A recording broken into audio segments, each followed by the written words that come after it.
Imagine se Deus tivesse um caderninho onde assinalasse cada vez que pecamos. Quantos X haveriam em nossa página? E se Ele nos odiasse quando fazemos o mal? E se Ele não nos perdoasse? Este pensamento inquietou certa vez um salmista que declarou: se observares, Senhor, iniquidades, quem, Senhor, subsistirá? Salmos 130, verso 3. Felizmente, ele achou a resposta nesse verso inspirado pelo próprio Deus em seu cântico romagem: contigo, porém, está o perdão, para que te temam. Salmos 130, verso 4. Meus queridos ouvintes, hoje eu quero falar sobre o perdão. E poderia afirmar que perdão é fazer uma folha rabiscada em uma folha em branco. Por isso, a primeira questão que eu quero trabalhar com vocês nesta manhã é como nós podemos definir o perdão de Deus. Lá em Lamentações, no capítulo 3, no verso 22, lemos que as misericórdias do Senhor são a causa de não sermos consumidos, porque as suas misericórdias não têm fim, renovam-se cada manhã. Vejam que o primeiro vocábulo, misericórdia, que aparece aqui, vem do hebraico chesed, que significa compaixão. E o segundo vem de rashan, cuja tradução dá a ideia de carinho. Logo, o carinho do Senhor por nós não tem fim, renova-se cada manhã. Aleluia! Queridos, o nosso relacionamento com Deus, na verdade, é como de um pai para com um filho. Pense, se um filho vai dormir depois de ter sido disciplinado por seu pai por alguma travessura, será o caso de seu pai acordá-lo a tapas na manhã seguinte? É claro que não. Esse exemplo nos faz entender melhor o Salmo 103, no versículo 13, que diz assim: como um pai se compadece de seus filhos, assim o Senhor se compadece dos que o temem. Será que você tem amado e temido a Deus como deveria? Como você tem lidado com a sua santidade diante do nosso Senhor? Lá no Salmo de número 108, verso 12, o salmista afirma que quanto dista o Oriente do Ocidente, assim afasta de nós as nossas transgressões. É bom saber disso, porque a possibilidade do Oriente encontrar-se com o Ocidente geograficamente é nenhuma. E se nossos pecados são enviados para tão longe de nós, nunca mais os encontraremos. Queridos, Deus estabelece, porém, uma condição para que nossos pecados sejam perdoados. Nós precisamos confessar os nossos pecados a Deus. 1 João, capítulo 1, verso 9. É necessário que haja uma confissão de nossa parte e, de preferência, que cada pecado seja chamado pelo nome, pois assim a vergonha de tê-lo praticado resultará no propósito de nunca mais fazê-lo. Você já prestou atenção no que nós fazemos quando vamos dormir? Você vai dormir, eu vou dormir, e naquele momento que estamos deitando, cansados, falamos: Senhor, perdoa os nossos pecados desse dia, em nome de Jesus, amém. E aí Deus logo nos pergunta: mas que pecados? Eu sei quais são os seus pecados, mas fale. E aí você começa: bom, Senhor, agora estou me lembrando, de manhã eu fiz isso, depois quando fui trabalhar fiz aquilo. Você imagine todo dia falar de cada pecado que cometeu. Queridos, é preciso você entender o quanto nós temos falhado diante do Senhor.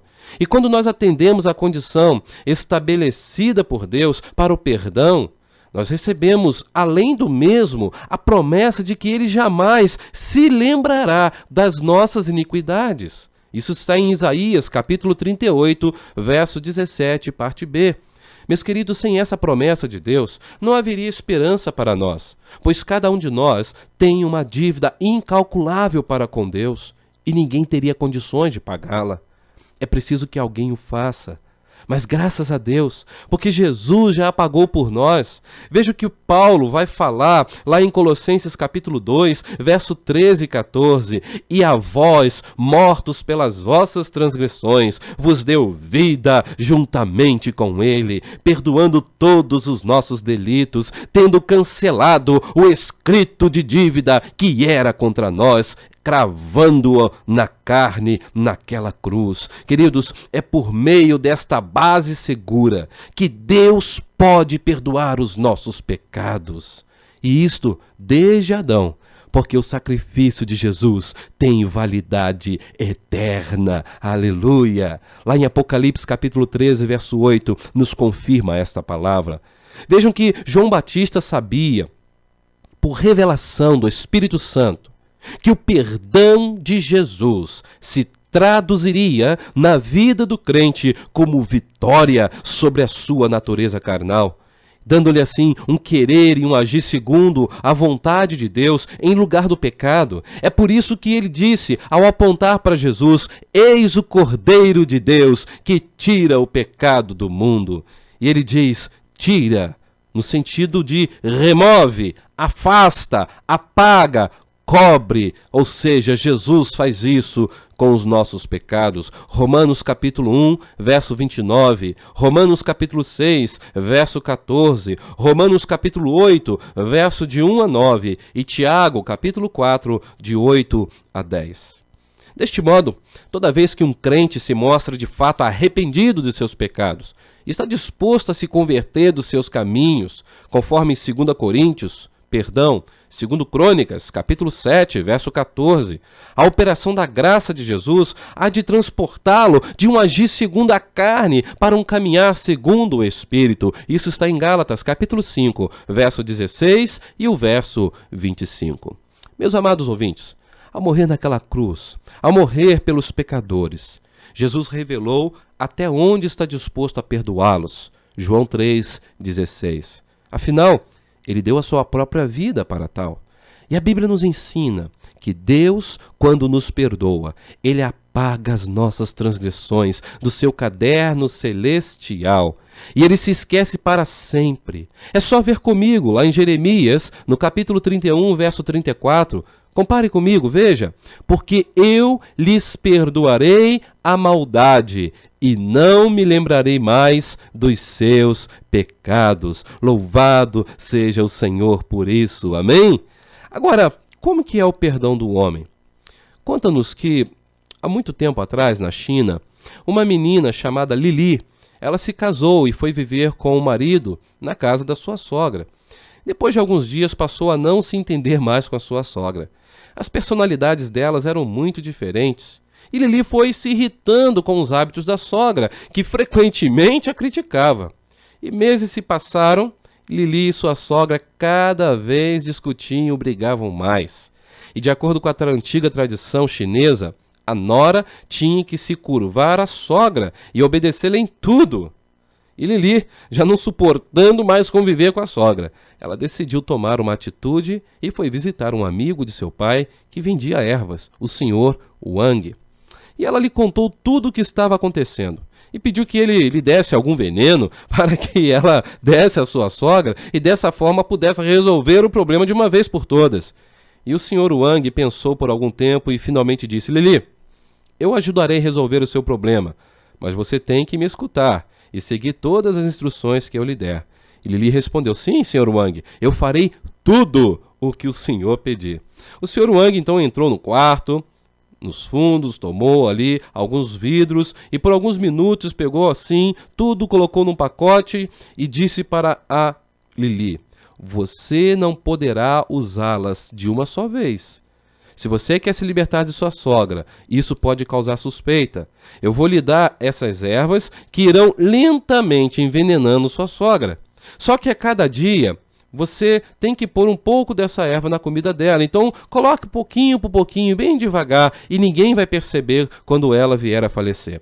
Agora, para ter certeza de que ninguém suspeitará de você quando ela morrer, você deve ter muito cuidado e agir de uma forma muito amigável. Não discuta mais com ela, obedeça em tudo que ela pedir, trate-a como se fosse uma rainha.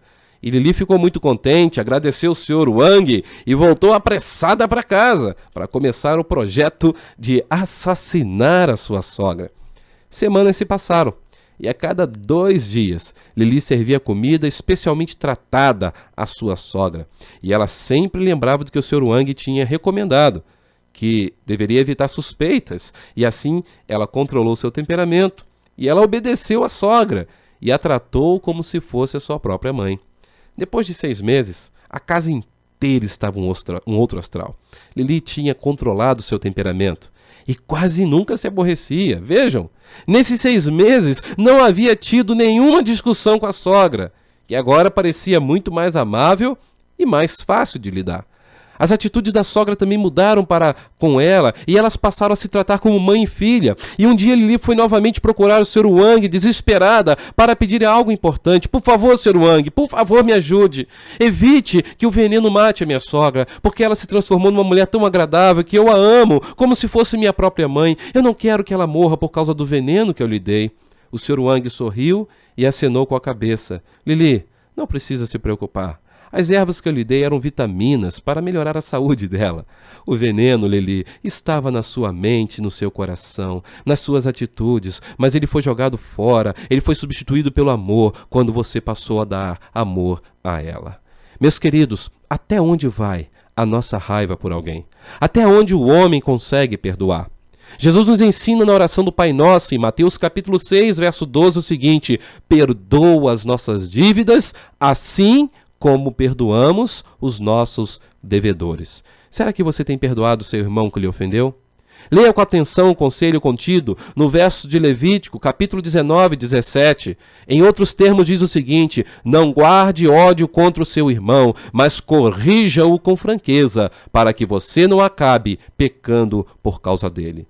Há ocasiões em que ficamos remoendo o que alguém faz, aquilo que alguém fez, aquilo que alguém está aprontando contra nós. Não é assim mesmo?